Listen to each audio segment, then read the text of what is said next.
నమో తస్స భగవతో అర్హతో సమ్మా సంబుద్ధస్స. విశుద్ధి మార్గంలో మనము 23వ భాగంలో నిన్న 5 వశిత్వాల గురించి వివరంగా చెప్పుకున్నాం. అయితే ఒక విషయము, నిన్న మనము 9 సమాధి చర్యల గురించి చెప్పుకున్నప్పుడు అందులో 8 వచ్చినాయి లెక్కకు. దాని గురించి పాలిమూలంలో కూడా 8 ఉన్నాయి, ఇంకా మళ్ళీ ఏ వివరణ లేదు. ఇంగ్లీష్ అనువాదంలో చూస్తే అది ఈ చోట ఇట్లా చెప్పబడ్డది కాబట్టి దీన్ని లెక్కకు తీసుకోవచ్చు అని ఉన్నది. ఏమిటి అది అని అంటే, ఇందులో ప్రతి సమాధి కంటే ముందు, అంటే అర్పణ సమాధి కంటే ముందు ఉపచార సమాధి కలుగుతుంది కదా. ఆ ఉపచార సమాధిని 8ంటికి కలుపుకొని ఒకటే లెక్క, ప్రతిదానికి ముందు వచ్చినా వచ్చేది ఒకటే కదా, కలుపుకొని 9 సమాధి చర్యలు అని చెప్పుకోవాలి అని.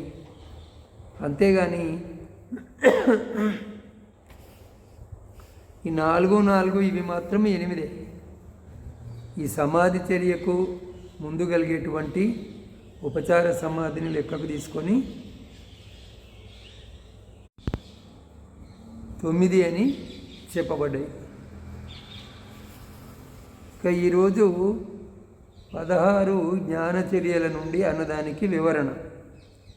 ఇక్కడ 16 జ్ఞానచర్యల నుండి అని చెప్పబడినది చాలా ఉత్కృష్టమైనది.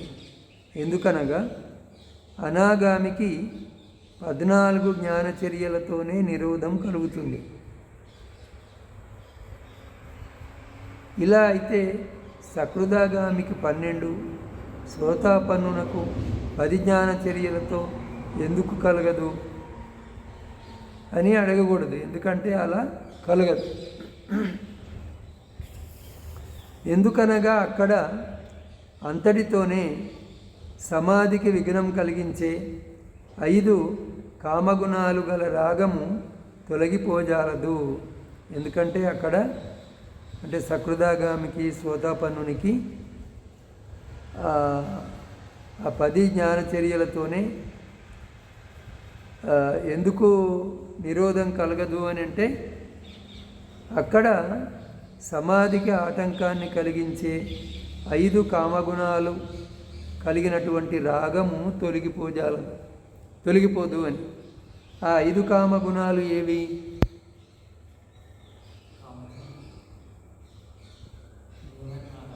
ఏవి అని అంటే, శబ్దము, స్పర్శ, రూపము, రుచి, వాసన. 5 ఆయతన విషయాలు: శబ్దము, స్పర్శ, రూపము, రుచి, వాసన. ఈ 5 కామగుణాలు. అంటే ఈ 5 సుఖాల మీద, 5 సుఖాల మీద ఉండేటువంటి కోరిక అన్నమాట. అది ఈ 10 జ్ఞానచర్యలతోనే తొలగిపోదు, ఇంకా ఉంటుంది అని. వారికి ఆ రాగము తొలగిపోదు కనుక శమత బలం పరిపూర్ణం కాదు. అంటే ఆ శాంత ఏకాగ్రత పూర్ణంగా రాదు అని. అది పరిపూర్ణం కాకపోవటం వలన 2 బలాలతో సంపాదింపదగిన సమాధి సమాపత్తి బలము వికలం కావటం వలన పొందబడజాలదు.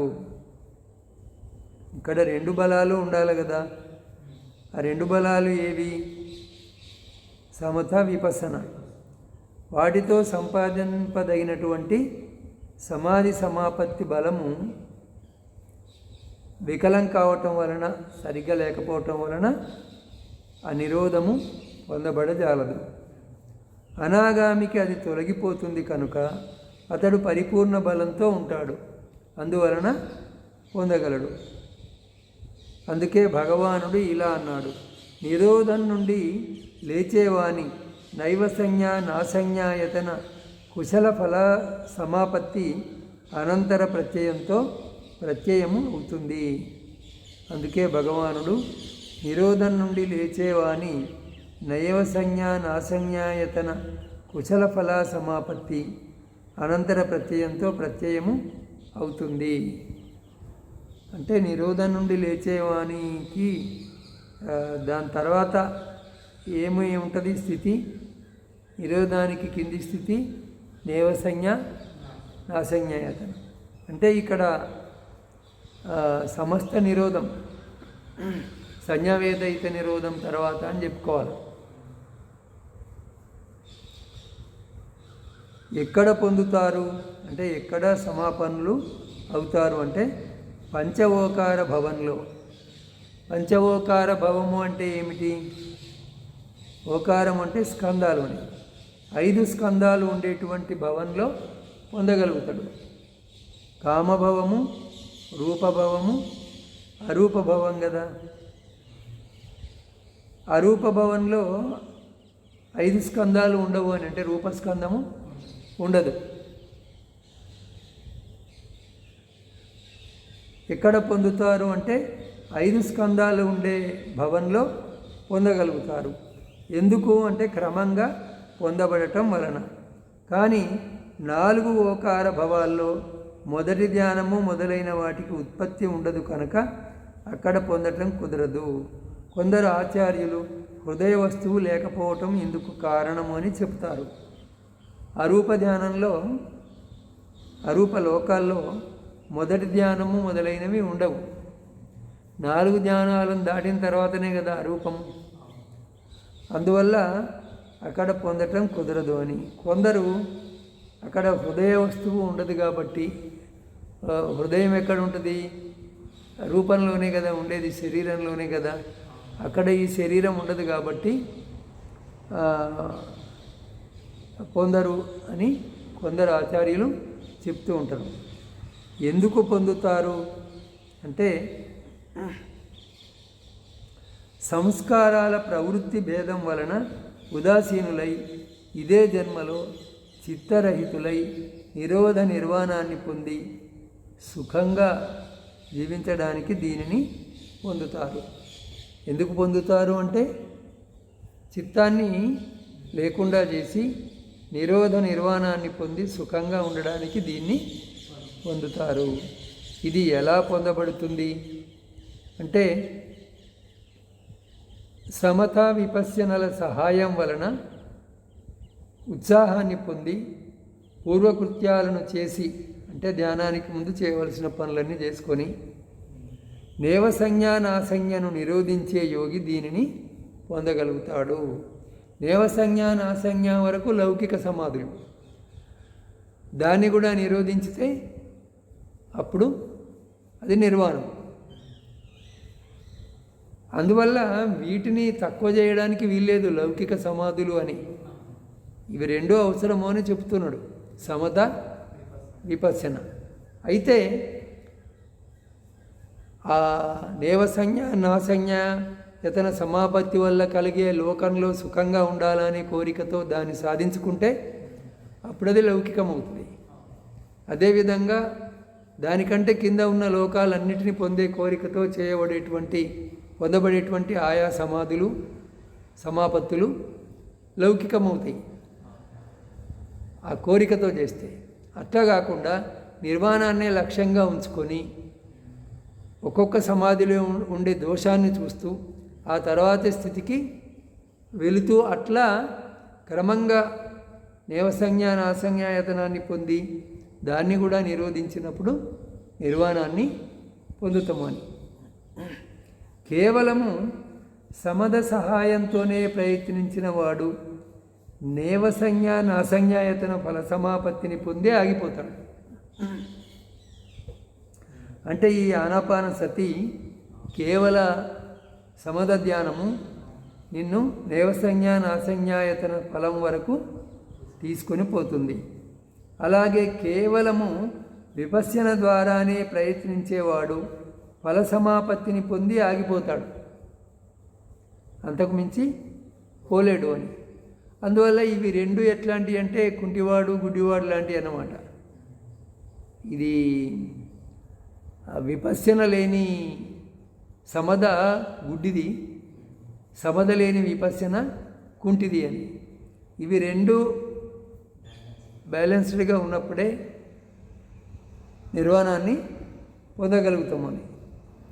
రెండింటి ద్వారా ప్రయత్నించేవాడు పూర్వకృత్యాలను చేసుకొని దేవసంజ్ఞ నాసంజ్ఞాయతనాన్ని నిరోధించి నిర్వాణాన్ని పొందుతాడు. ఇది సంక్షిప్తం. ఇక దాన్ని విస్తరించి చెప్పుకోవటం ఇది. ఇక్కడ ఒక భిక్షువు నిరోధాన్ని పొందాలని అనుకున్నప్పుడు భోజనాన్ని ముగించి తన కాళ్ళు చేతులను చక్కగా కడుగుకొని ఏకాంత స్థలములో చక్కని రీతిలో పరువబడిన ఆసనముపై పద్మాసనంలో కూర్చుండి శరీరాన్ని తిన్నగా నిలిపి స్మృతిని కలిగి ఉండి సావధానంగా ఉంటాడు. ఈ పూర్వం చేయవలసిన పనులు అంటే ఇవే అన్నమాట. పూర్వము భిక్షకు వెళ్ళి వచ్చిన తర్వాతనే వీళ్ళు అడవిలో ఏకాంతంలో ధ్యానం చేసేవారు. వారి భోజనం చేసిన తర్వాత వాళ్ళు ధ్యానం చేయటం అనేది కఠినమైనటువంటి విషయం. సాధారణంగా భోజనం తర్వాత నిద్రలోకి వెళ్తుంది, చిత్తం నిద్రలోకి పోతుంది. కానీ దాన్ని కూడా వశంలో ఉంచుకొని వాళ్ళు ధ్యానం చేయటం అనేటువంటిది గొప్ప విషయం. అయితే భిక్షకు వెళ్ళి వచ్చిన తర్వాత ఆ భోజనాన్ని ముగించి కాలు చేతులను చక్కగా కడుక్కొని ఏకాంత స్థలంలో చక్కగా చాపను పరుచుకొని దాంట్లో పద్మాసనం వేసుకొని కూర్చోవటం. అది తెలుసు కదా, పద్మాసనం. బుద్ధుడు పద్మాసనంలోనే ఉంటాడు, కూర్చొని ఉంటాడు. బుద్ధుడి విగ్రహము అదే విధంగా ఉంటుంది. ఆ విధంగా కూర్చొని నడుము వంగిపోకుండా శరీరాన్ని నడుమును సూటిగా నిలిపి ఎరుకను కోల్పోకూడదు. ధ్యానించేవాడు ఎరుక కోల్పోతే అప్పుడు అది మిథ్యా ధ్యానమే అవుతుంది, సమ్యక్ ధ్యానము కాదు. అందువల్ల ఎరుకతో ఉండి సావధానంగా, అంటే మెలకువతో. మెలకువను కోల్పోతే మళ్ళీ చిత్తం ఎటో వెళ్ళిపోద్ది. అందుకని సావధానంగా దాన్ని పరికిస్తూ ఉంటాడు శ్వాసను. అతడు ప్రథమ ధ్యానాన్ని పొంది దాని నుండి లేచి అక్కడ సంస్కారాలను అనిత్య దుఃఖ అనాత్మ రూపంగా విపశ్యన చేస్తాడు. ప్రథమ ధ్యానాన్ని పొంది దాని నుంచి లేచిన తర్వాత ఆ ప్రథమ ధ్యానంలోని సంస్కారాలని అనిత్య దుఃఖ అనాత్మ రూపంగా చింతన చేస్తాడు. అంటే అది సమత, ఇది విపశ్యన. ప్రథమ ధ్యానానికి సంబంధించి ఈ విపశ్యన 3 రకాలుగా ఉంటుంది. సంస్కారాలను పరిగ్రహించే విపశ్యన, ఫల సమాపత్తి విపశ్యన, నిరోధ సమాపత్తి విపశ్యన. అక్కడ సంస్కార పరిగ్రాహక విపశ్యన మందంగా ఉన్నా, తీక్షణంగా ఉన్నా మార్గం దగ్గర కావడానికి కారణంగా ఉండనే ఉంటుంది. సంస్కారాల్ని పరిగ్రహించటం అంటే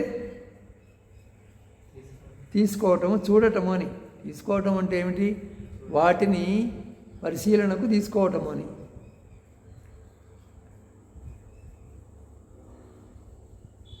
అట్లా తీసుకునేటువంటి విపశ్యన అది మందంగా ఉన్నా, తీక్షణంగా ఉన్నా, ఎట్లయినా కూడా మార్గము దగ్గర కావడానికి ఉండనే ఉంటుంది. మార్గం దగ్గర కావడానికి ఉపయోగపడుతుంది.